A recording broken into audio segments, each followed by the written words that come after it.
My name is Moses Swabu. I was involved in match fixing as a professional footballer. This is how crime works. The times I went to collect money or to handle some of the funds, I'd literally go into the restaurant, get a few takeaway bags, and that could have been 50 grand in that bag wrapped up in like boxes. When you're so deeply involved in something, you're in your own world, because the last thing I'm thinking about, am I going to get caught? I felt so empty at that time, it made me so cold, and it just got deeper and deeper.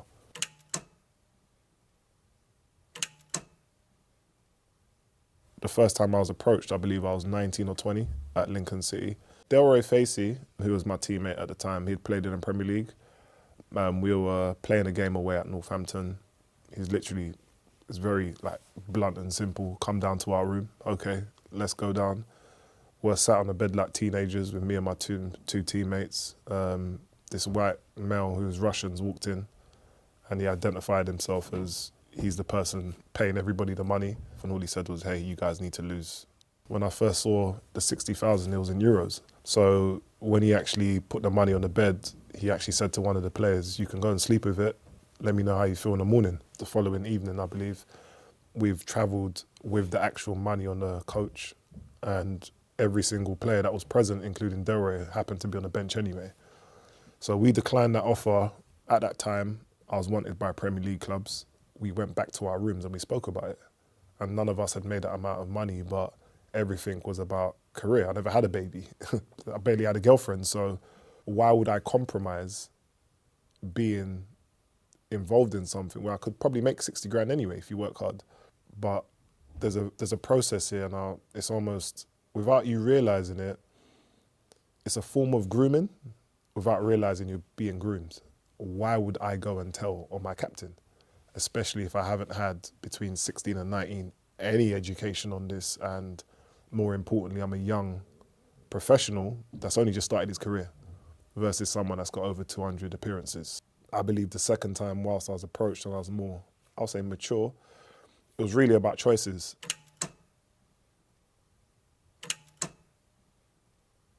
So the Chinese syndicate was where the majority of fixes happened. It was 2011-2012 season. I was registered to Bromley. We was doing a jog around the pitch. One of my teammates the second time was like, Moses, I have a meeting. There's a Chinese syndicate that wants to speak to us about match fixing.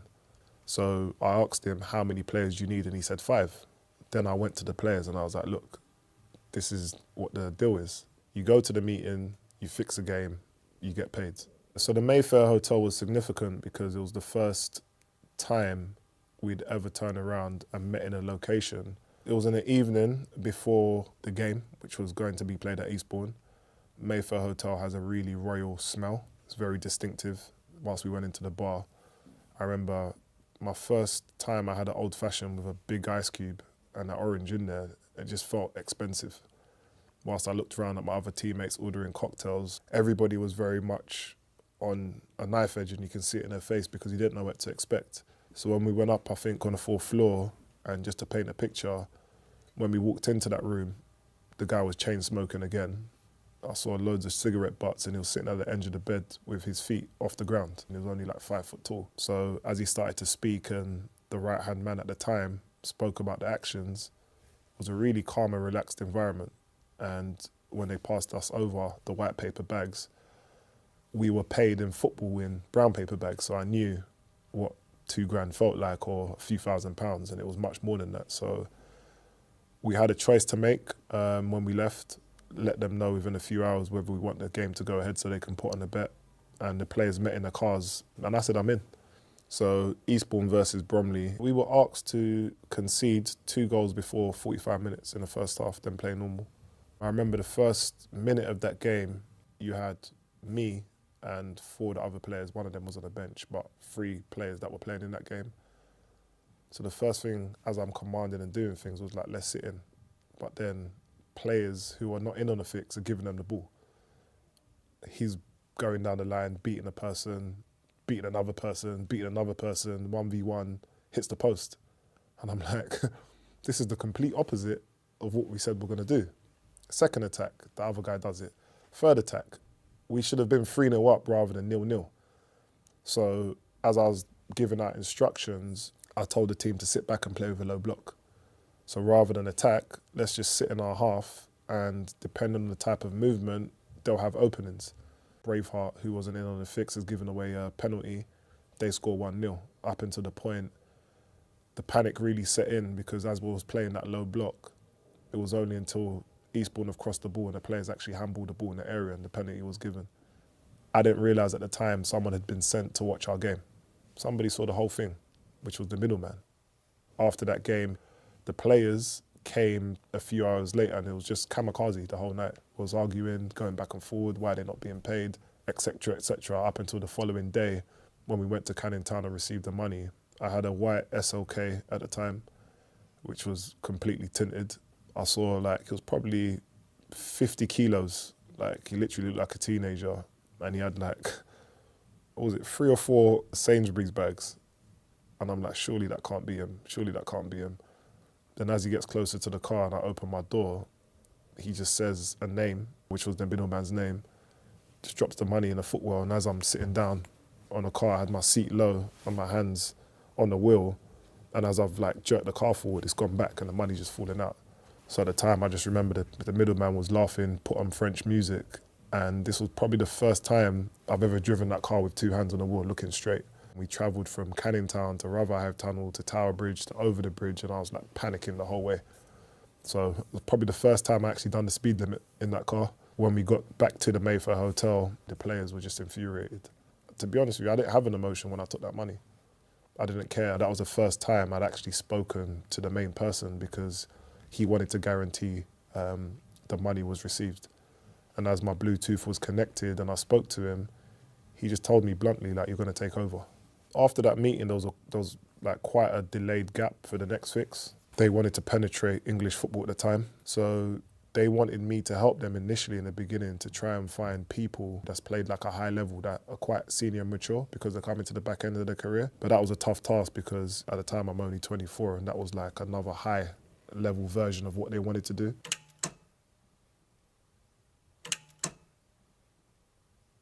So over the span of the first fix compared to every other fix that happened after that, they call it data and analytics now. So they knew much more about us than we knew about ourselves from a football point. How many times you use your left and right foot?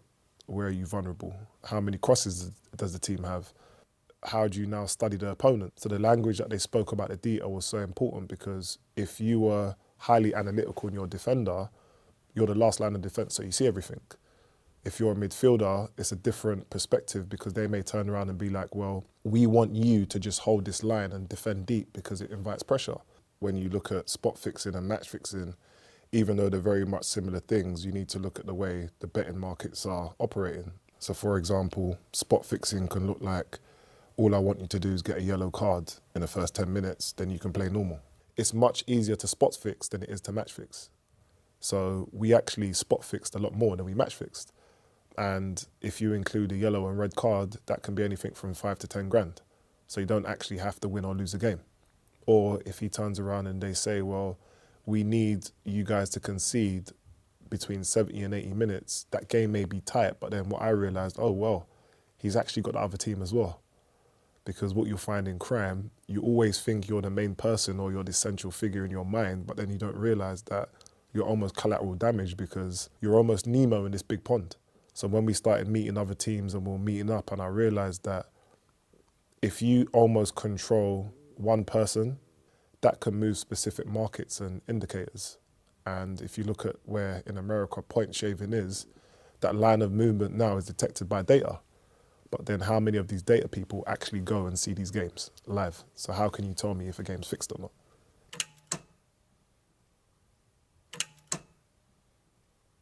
The Chinese syndicate, they had a very stringent hierarchy, if I say that. So the main player or the main man, I probably saw him 2 to 3 occasions. His right-hand man was actually a student. He was almost the head of the whole operation. He was able logistically to move amounts of money through couriers, traffickers, how the players are getting paid, what markets the bets are being put on, and create an infrastructure with me where I can locate players on inside information and squads and what's going to happen. We trained on Tuesdays, Thursdays played on Saturdays, but from Monday to Sunday, I was always in direct dialogue with their right-hand man at the time. And the games that weren't being fixed, because not every game was fixed, I just got to understand their business and their reasons as to why they have such a successful globalized version of what they do. So for example, the times I went to collect money or to handle some of the funds, I'd literally go into the restaurant, say my name, say an order, go into the back, come back, get a few takeaway bags, and that could have been 50 grand in that bag wrapped up in like boxes. On an average day, I'd wake up, a lot of the conversations we'll have will be on Skype or Telegram. Every Monday would be a review of what happened on the weekend. I may wake up to an emoji of angry face. That means something's gone wrong. Or Sunday morning, I'll wake up to a thumbs up.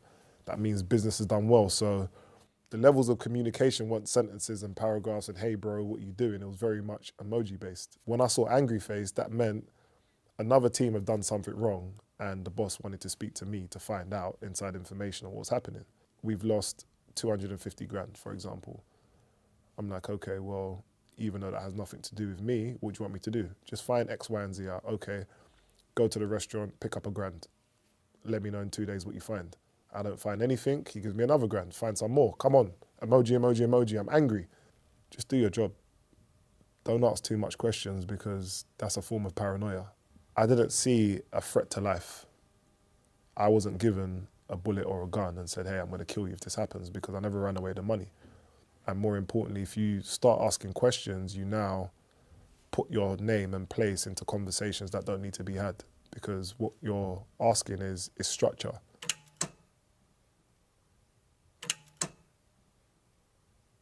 I've never heard of a coach or a referee or official even being offered a bribe or a bung. It was purely the players, simply because of risk. One conversation with a referee, a coach, or anyone outside the players will bring everything down. Corruption does exist within the world of referees. Yeah, no, it definitely does. But I think what we need to remember is scope and location. Even at the lower tiers, there's still a good governance for officials, which allows fans and people watching those games to know that the referees and coaches have not been compromised. What you'll find in match fixing, it usually comes from my experience with someone that's trusted. The gambling culture in sport is rife. So if I'm 30 years old, for example, and I see that young player coming into the team and I'm playing blackjack at the back of the coach, I'm gonna be like, hey, come and play a game. Then that young player is seeing us bet £1,000 and he may get approached if he gets released. And they may turn around and say, okay, well, you don't have to do anything, just go and get me a player's name. That's £500.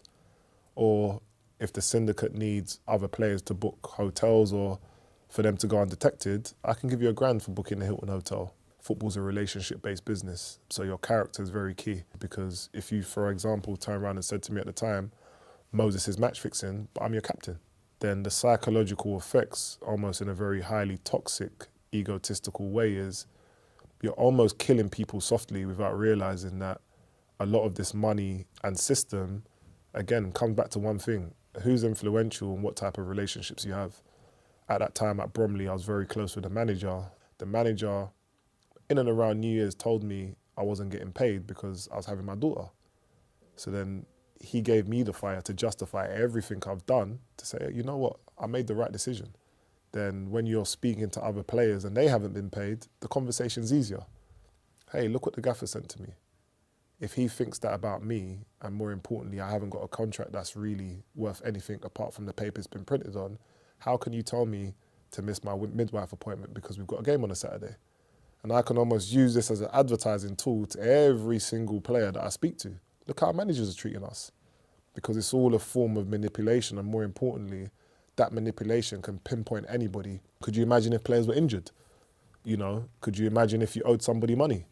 Could you imagine if your captain said, hey, speak to me, what's your problems? Oh, Moses, you know what? I want to get a wedding ring, I want to propose.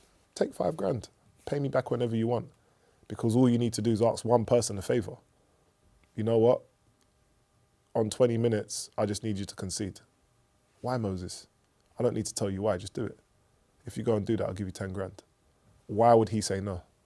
And we have that bona fide relationship where we've actually gone into legitimate games in Truro, fought relegation battles, and everybody's ran around each other and we're all happy and we're drinking beers. The last thing you're going to think about me and other people is, what you're actually involved in. Football's a very tight, niche industry from the top all the way down to the bottom. The 2 players that I reached out to was the 2 occasions things went wrong. Remember, I learned how to do this myself. Player 1, he done such a good job, the boss pushed me to the side and only wanted to deal with him. This player went and got the goalkeeper. Some think that's the holy grail, if you have the goalkeeper. Off the back of that, we went into a game where, because of his involvement, the whole fix was played out like a theatre. Everything you could imagine went wrong. The fans heard it, the players heard it. The second player was Michael Boateng, who actually did not fix any football match. He just happened to know me, I gave him money, I introduced him to Dora, and within a month or so, imagine somebody that's never been arrested goes from being arrested to now being put in jail. So those 2 scenarios are a variation of, I was able to use my influence in a team to allow the work I was doing to speak volumes to other people without realising it's me. I really started off as a group. The first interactions were always with me, and I'll say between 3 and 5 players. After the group, when we actually fixed the game, I then went into, I'll say probably more a senior role because of what I'd done. The almost final role was me now being my own betting app, company, bookmaker.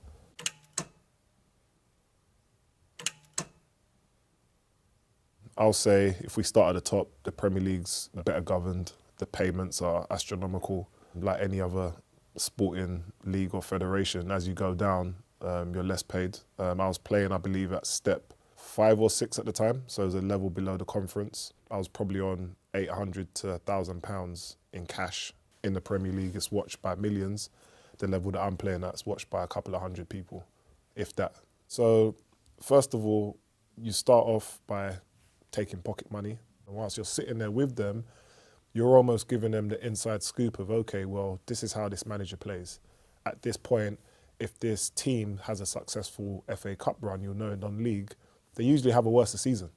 So behind the scenes, managers and clubs that have good FA Cup runs, lower level, get paid, and they don't really worry about the season because they've secured funding for the following couple of seasons. So when you're speaking and sitting down and going back and forward with these, you almost formulate a plan. And part of that plan, you need players. If you have 5 players, it's great. If you have a few players, it's even better because do you have a few players on your team or could you balance it out 3 on 3 or 1 on 1 or 2 on 2?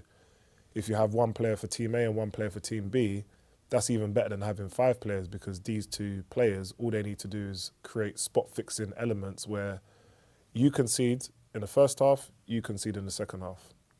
If you were to go into a normal bookies and say 20 teams are all going to win, what's the likelihood of that actually happening? But imagine going into this system knowing that 20 teams are actually going to win and there's a 99.9% return on that. So then when the money comes, if that's a few million, how do you now launder and wash that money? Because that can come in a week. Was there a point where any of your friends or family were just like, kind of see that you've got a bit of money now, like what's going on? And did you have to lie to them? To be honest, it's a great question because they only found out until I'd done the podcast. So I was on a BBC podcast called Confessions of a Match Fixer that came out in August of 2024. We'd done a listening for the podcast. That was the first time my family found out. The only person that half knew was my brother, but not to the extent. So again, that journey was the hardest thing I've had to do because I've had to go back and revisit people I ain't seen for 15 years. So their version of Moses was Moses that played football. So 15 plus years later, hearing that, the room was silent. My mum didn't know. My sister didn't know. Didn't know the extent. They didn't know anything.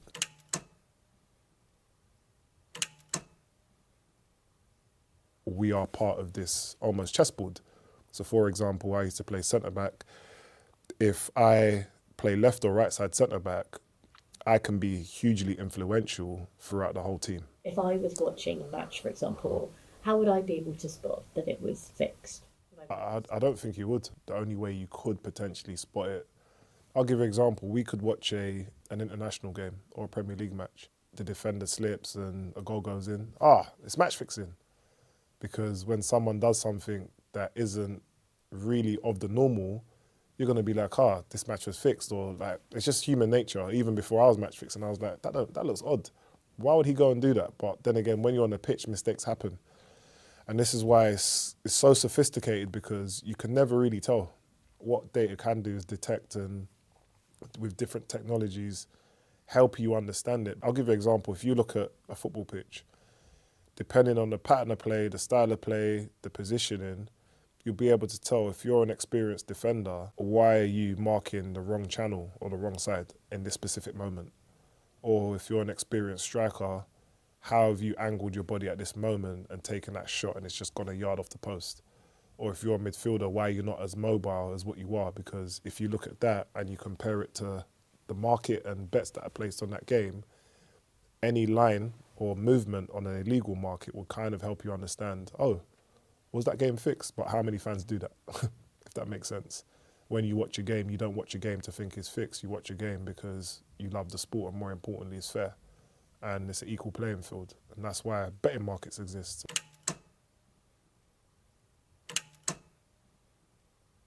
So the Chinese syndicate, they had a system.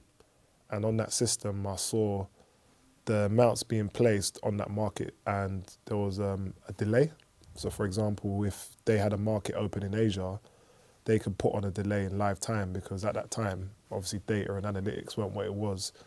All of our matches were being transmitted and recorded. One of the mules sat in the crowd. Every fix that was agreed, we'll put our hands up or make an acknowledgement. He's recording the game with a headset and he's telling the market or he's telling the principal exactly what's happening. So whilst the market's moving and bets are being placed and where they are, more people putting on markets because that can be the only game that's fixed on that market at that time. So imagine knowing A, the outcome's going to happen and B, what the scores are going to be. So that little line movement from my understanding at that time was what made them considerable amounts of money. So towards the end of my fixing career, if you want to call it that, I had two options. Do I go and expand this into Europe and the UK? Do I become my own bookmaker? I had the cash and the liquidity. I can now understand enough about how to get illegal bets on to make margins. But then off the back of doing that, I also had a daughter on the way. And the last almost fix that we done, whilst I retired from football, I was caught between a rock and a hard place because I knew where the money was and more importantly, I had access to that money before I was actually arrested. And I didn't realise, I was probably depressed at the time without realising what that looks like. I left Bromley.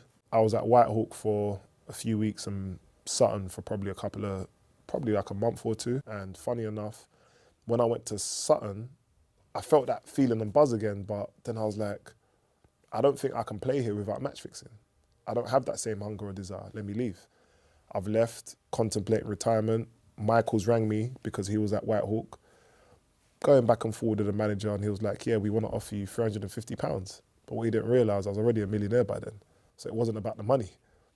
So as I'm being pulled back, something's telling me, expand this business. But let's not make any excuses here. It's very simple, it's greed. You know, the more of something you get, you want more. Because ultimately you have to remember, whilst I'm going through this, nobody knows. I'm not speaking to friends, I'm not speaking to family, I'm not speaking to my girlfriend. Then I got roped back in again. So I'm almost having a battle with myself saying, I want to get out, okay, I get out, what am I going to do? And I'm sitting at home. Then I still have access to this international network and they're telling me, you've done what you've done in the UK, let's go and build this in Europe and international. And that's when I met the third syndicate. So we had the Russians in the beginning, the Chinese, and the last dance, if you want to call it, was the Singaporeans. It actually started or stemmed from Australia. So there was a bunch of players that played at the same level that we played. They went over to Australia and they were match fixing. So I believe they had to spend a significant amount of time over there. But I remember, as I knew one of those players, I remember ringing him, what was happening? And he vaguely told me then, lo and behold, that stemmed from a guy called Terry Steens doing his own investigation to find out the route maps as to other English players potentially that were involved in match fixing. So Wilson Perumal Raj has been convicted for match fixing charges internationally. So through Wilson, he met Chan Sankaran and Krishna Ganashesh. They were paid by the Telegraph at the time to come to the UK. Obviously, they didn't know that was an investigation, but they were given 60,000 by the Telegraph to find players. They happened to have a channel to Delroy Facey. Delroy Facey happened to have a channel to me, and I had a channel to Michael Boateng. Michael Boateng at that time, we had played at Crystal Palace's academy. He was 2 years younger than me. So he was the one person that I spent the most time with because He knew match fixing was happening, but he didn't know it was me. So by the time he found out, I didn't want him to get involved, and I gave him like a loan for his car without me realising I'm actually inducing him. Following on from that, he found out I was fixing, and I was like, okay, I'm not going to do it with you. I'm going to show you how to do it. I'm going to introduce you to Dell. Michael was actively playing. He had control and leadership over Whitehawk. He could potentially manipulate and pinpoint what I'd done at Eastbourne. And all I was going to do then was say, here's A, here's B, this is the pot, that's how much I'm taking, and not actually have an involvement up until Michael lied to me. Why would you go to a meeting and meet the NCA without realising and not tell me? So when I rang him, I heard the trembling in his voice from that lie. Michael, where are you? Why are you asking? I don't ever speak to you like that. Why, what's up? Then I knew, because of what I was being told by the syndicate, he was lying. And that game was like 60 grand if it happened. He would have took obviously the lion's share, but I wanted to teach him a lesson. But then my ego got in the way. So as my ego is getting in the way and I've gone to Kings Meadow and I've got tickets and I've met the new syndicate, part of me being there was to teach Michael a lesson. And as I'm trying to teach him a lesson, that's how I got arrested.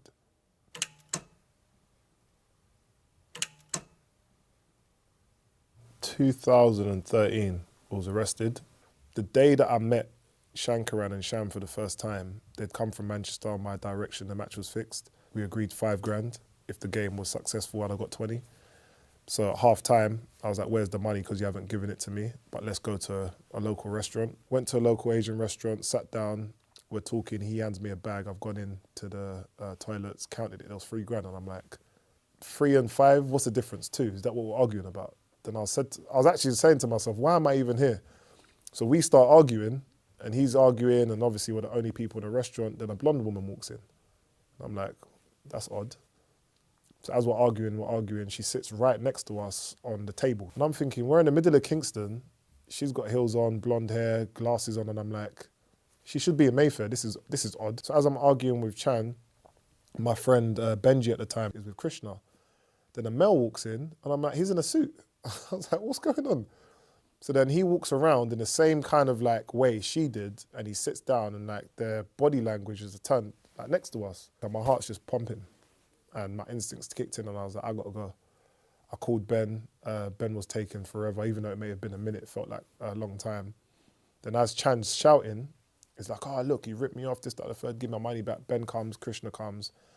We walk out the restaurant, and I'm like, Ben, let's just get to the car. Then as we got to the alleyway, I just heard footsteps. Then I remember they shouted at NCA, but I didn't know what they were. Then I just remember freezing, not being able to move. It weren't normal handcuffs. They put like these and like strings. I was like, when I watch the films, this is what murderers get put in, or like, this must be serious. Then they're like, we're the police. Then it wasn't until they said, you've been arrested for conspiracy to defraud the betting trade. The first thing I asked them, because my girlfriend was cooking a chicken curry, and I was like, I'll be back in an hour. First thing on my mind, what's Crystal gonna say? Then after that, I saw the woman and I saw the man with normal police handcuffs. I was like, oh, damn. Then when we came out, all of the cars opposite the restaurant and outside the ground were all police cars with lights. Then where Ben got arrested and Krishna got arrested, so the observation or the obo that they had, they followed Krishna from Manchester, didn't know who he was meeting.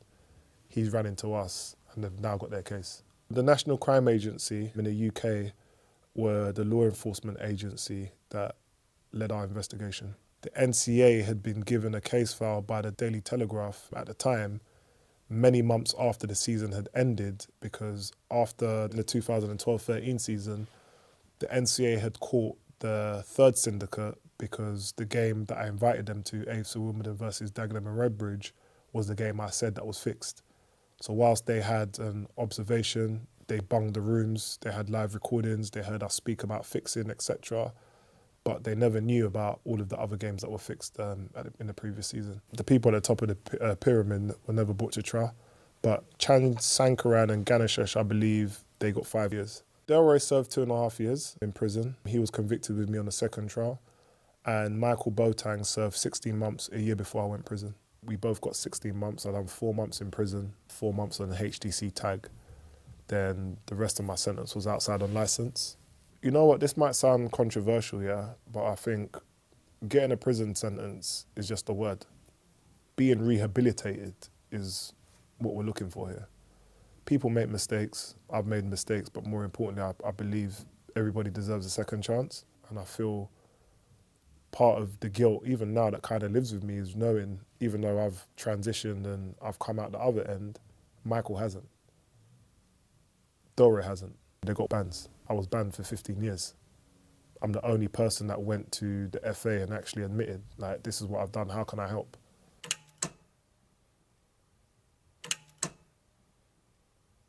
Did any of your colleagues like really find out towards the end that you were fixed in? I'll say 2020, I'm playing local football, and a player who obviously knew about what was happening. I've seen him and I've said hello, and the response I got was quite cold. Then I remember him saying, do you know how much you affected me? Because the league and people found out that match fixing and you was involved, that affected me and the team. Nobody wanted to sign me. There was a question mark on all of us. He didn't want to make any money. He just wanted to play football. I'm not in football no more. So when I meet people or I come across them, their version of Moses Swaby was the version of everything before 2015. They don't see the reform or change because there's no interaction. And for whatever reason, I was saved by actually going to prison. That sounds quite scary. Prison actually saved my life. If I did not go to prison and I wasn't arrested that day, I would have either been dead on a first-class flight ticket to Singapore or one of the biggest match fixers that have ever existed, because that's what my mentality was and that's where my mind was going. It's almost like Jekyll and Hyde for those who haven't read it. I've gone from being the most enthusiastic and passionate and I'll die for this game to I hate this. I don't even want to see a football. And there was no middle ground here. It's either it was really good or it was really bad. And I think for me, part of the worst place any human being can do is when you're stripped from almost your human rights and who you are. You're given a number, rock bottom is sitting down in that prison cell, looking outside the window, realizing for the foreseeable future, this is my life now. In prison, I didn't speak to nobody. I didn't want to have any outside interest with the world apart from my daughter. And I feel within that almost allowed me to hate the game even more, because the accountability wasn't really taken until I actually sat down and understood who I was. I left prison in 2015. A week after I left prison, I went and done an interview at the FA for my tribunal. Following on that, they put together quite quickly an integrity education format for Premier League players. Then that was my first real role around working for the first time. I've been very fortunate to go and speak at the European Council with 10 plus countries ratifying a convention that says we're going to sign up to this treaty for anti-corruption. I've spoken to attorney generals, prime ministers, directors at FIFA and in the world, like the Olympic Committee, and I would have never been able to have these conversations had it not been for my story. The book is called Fixed, My Secret Life of a Match Fixer. The book is over 280 pages of the rawest version of a corruption story in sport you're ever going to hear.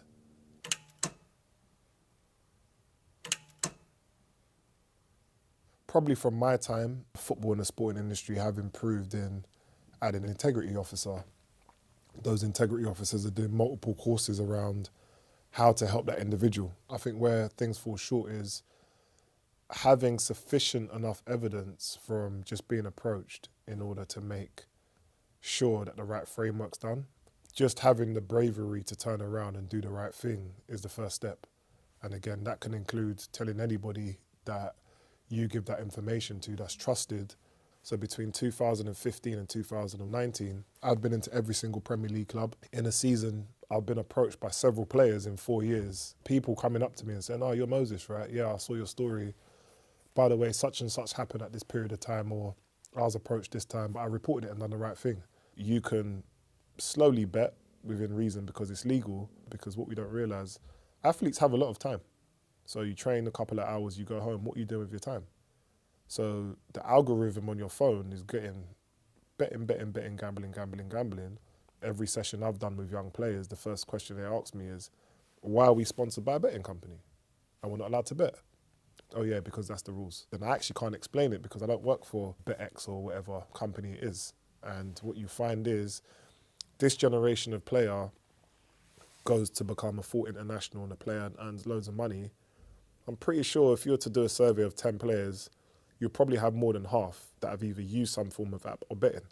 For example, if you compare it again to 2025, I don't need to go into the bookies. I can download an app, register a name, get my family member to place bets on there, and it doesn't link back to me. To my knowledge, there isn't a significant law that actually governs what match fixing is. People who are tried and convicted are usually convicted around bribery and fraud charges. When you go outside of the UK, mainly in Europe, part of the struggles that they have is the time period spent from an investigation to actually getting a criminal conviction. And within that time, a player or athlete can still play and operate. So there's a significant lack of evidence because there's not enough people coming forward and explaining the different types of approaches. I don't think it's a situation about what league, as we're seeing. This happens in the Premier League, the most watched league in the world, in the whole world, with billions of people. At the lower league, it's going to happen. Maybe there's less scrutiny because nobody watches it, but corruption doesn't discriminate against you because you're higher or you're lower. As long as, again, there's a live betting market and there's an opportunity for people to make money, crime's always going to exist.